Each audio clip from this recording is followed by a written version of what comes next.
Feedback is one of the processes that in all your academic life you're engaging with. And I think for me, feedback's important because although I'm an academic, I'm also a professional. So if I'm much more in a professional environment, I find the notion of positive feedback being very important because you're actually trying to engage with people to build trust, to build a relationship. I think then you come into the academic world and in truth there, you need something which is constructive, but it's not so much about being positive, but it's enabling you to do something different yourself. And it's not necessarily positive feedback, you won't necessarily feel it that way, but it's the idea that you might have missed something, you could improve what you've done. So I think those two different feedbacks are quite different, but work in different situations. And sometimes those reviews can be useful, and sometimes they're not useful. When they're useful, they tell me, I don't particularly like this bit of the manuscript because, and they give me a reason for why they don't agree with what I'm saying. Bad feedback is more, I just don't like this, and there's no rationale for why they think that this is a problem. That means that I can't address that issue because I don't know what the problem is. So it's much better to get useful feedback than not useful feedback. To say that someone is wrong because they disagree with you, that's bad feedback. To say that the person hasn't convinced you because there's a logical fallacy, and if they're right, that's disappointing feedback. My tip always is that when you get that negative feedback, put it aside for a day.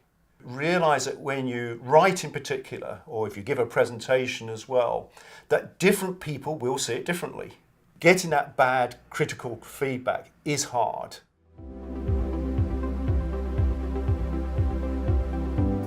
So as a scientist, I get feedback all of the time. When I submit manuscripts about my work, that has to go to external review, and then I get anonymized reviews back. I'm an urban geographer, and I study urban transformation in developing countries.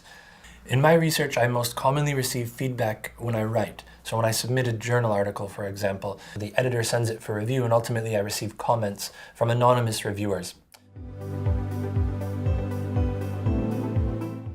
So one time I received really good feedback in teaching was after a field trip to Kenya. The feedback was really useful because it allowed us to think more from a student's perspective than our own perspective as organisers.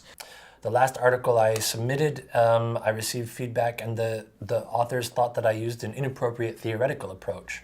I stood my ground and I chose to maintain the theoretical approach that I had taken originally, but I realized that I had to justify that approach. So as an academic I read a lot of journal articles, and there's one article in particular where I received 2 rounds of quite negative feedback and at the same time then took that forward to get some more positive, useful feedback. So I wrote an article about the old Bantustans, the old homelands in South Africa where they tried under apartheid to remove all the black population. And I sent it to a journal and got a very quick response, which is normally a bad sign, basically saying, not appropriate to the journal, you don't engage with the right kind of theory, send it somewhere else.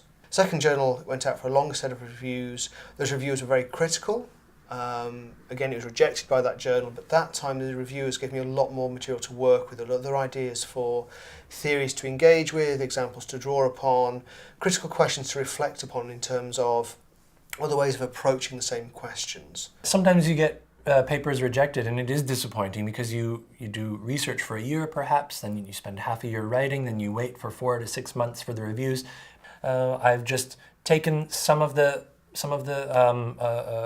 recommendations from the editors and the reviewers on board, made some improvements to the article, and chosen a more appropriate outlet for it.